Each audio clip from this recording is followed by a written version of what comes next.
हम सभी सत्य से घिरे हुए हैं, लेकिन जब तक हम उसे महसूस नहीं करते और उसका अनुभव नहीं करते तब तक हमारा विश्वास नहीं बढ़ सकता। यह एक फूल की खुशबू की तरह है जो उसके भीतर हमेशा होती है, लेकिन जब तक हवा उसे न फैला दे तब तक दूसरा कोई उसे महसूस नहीं कर सकता। आज परम पूज्य श्री हित प्रेमानंद गोविंद शरण जी महाराज युवा पीढ़ी के लिए आदर्श बन गए हैं। आज के युवाओं को वास्तविक ज्ञान और जीवन के उद्देश्य के बारे में पता चल रहा है और वह पूज्य महाराज जी के वचनों के माध्यम से भक्ति और अध्यात्म की ओर आकर्षित हो रहे हैं। पूज्य महाराज जी वृंदावन की पावन भूमि में निवास करते हैं, श्री श्यामा श्याम की उपासना करते हैं और महाप्रभु श्री हित हरिवंश चंद्र जी द्वारा स्थापित उपासना मार्ग सहचरी भाव के प्रतीक है। तो दोस्तों चलिए प्रेमानंद महाराज जी के प्रारंभिक जीवन के बारे में जानते हैं। पूज्य महाराज जी का जन्म उत्तर प्रदेश के कानपुर के सरसोल ब्लॉक के अखरी गांव में एक पवित्र और धर्मपरायण ब्राह्मण परिवार में हुआ था। उनका असली नाम अनिरुद्ध कुमार पांडे था। उनका पालन पोषण पवित्र,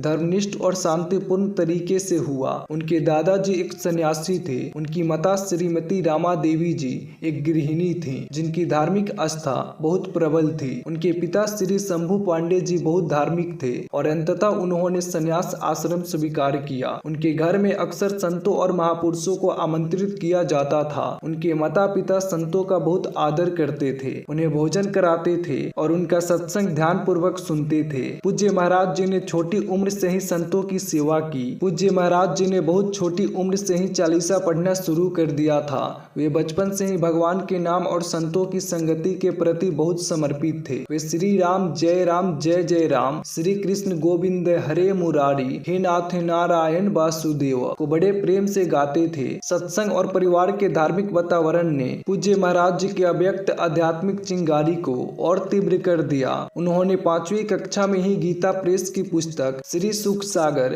पढ़ना शुरू कर दिया था। शास्त्रों के अध्ययन से प्राप्त ज्ञान और पिछले जन्मों के संस्कारों के प्रभाव से उन्हें छोटी उम्र में ही जीवन के अर्थ के बारे में प्रश्न आने लगे। सबकी मृत्यु होगी, यहाँ तक कि मेरे माता पिता किसी दिन मेरा साथ छोड़ देंगे। उसके बाद कौन मुझसे प्रेम करेगा और मेरा रक्षक कौन होगा? मैं क्या करूं? कौन मुझे कभी नहीं छोड़ेगा और मैं किसकी शरण में जाऊं? जब भी संत उनके घर आते तो वे अपने प्रश्नों को उनके समक्ष रखते, उनके ज्ञानपूर्ण उत्तरों को ध्यान से सुनते और उन पर मनन करते। अंततः उनकी स्कूल जाने और भौतिक चीजों को सीखने में रुचि कम होने लगी, क्योंकि उन्हें समझ आ गया था कि भौतिक शिक्षा उन्हें शाश्वत सुख नहीं दे सकती। तो दोस्तों चलिए अब जानते हैं प्रेमानंद महाराज जी की आध्यात्मिक यात्रा की शुरुआत के विषय में। जब वे 9वीं कक्षा में पहुंचे तो उन्होंने आध्यात्मिक जीवन जीने और ईश्वर तक पहुंचने का मार्ग खोजने का निर्णय लिया। लक्ष्य तक पहुंचने के लिए वे अपने परिवार से अलग होने के लिए तैयार थे। 13 वर्ष की आयु में पूज्य महाराज जी मानव जीवन का अर्थ समझने, जीवन मरण के चक्र को समाप्त करने तथा परमानंद की परम अवस्था को प्राप्त करने की तीव्र इच्छा से प्रेरित होकर प्रातः 3 बजे अपना घर छोड़ दिया। नैशिष्टक ब्रह्मचर्य में दीक्षित होने के पश्चात पूज्य महाराज जी का नाम आनंद स्वरूप ब्रह्मचारी रखा गया। महावाक्य स्वीकार करने पर उनका नाम स्वामी आनंदाश्रम जी महाराज रखा गया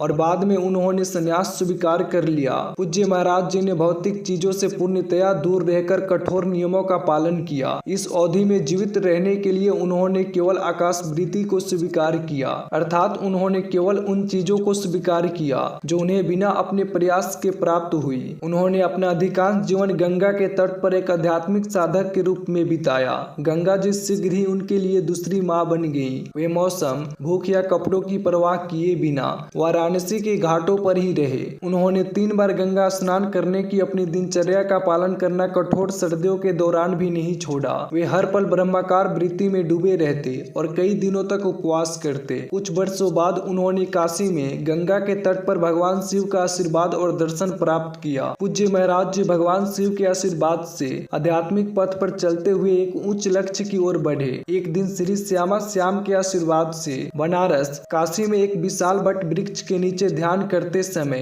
वे वृंदावन की सुंदरता की ओर आकर्षित हुए। अचानक उनके मन में विचार आया कैसा होगा वृंदावन। एक संत ने उन्हें अगले दिन रासलीला देखने के लिए कहा। पूज्य महाराज जी ने कई बार मना किया, फिर भी वह संत जीत पर अड़े रहे। अंत में पूज्य महाराज जी ने स्वीकार किया कि यह भगवान की ही इच्छा थी और वे रासलीला देखने जाने के लिए सहमत हुए। यहीं से उनकी वृंदावन यात्रा शुरू हुई।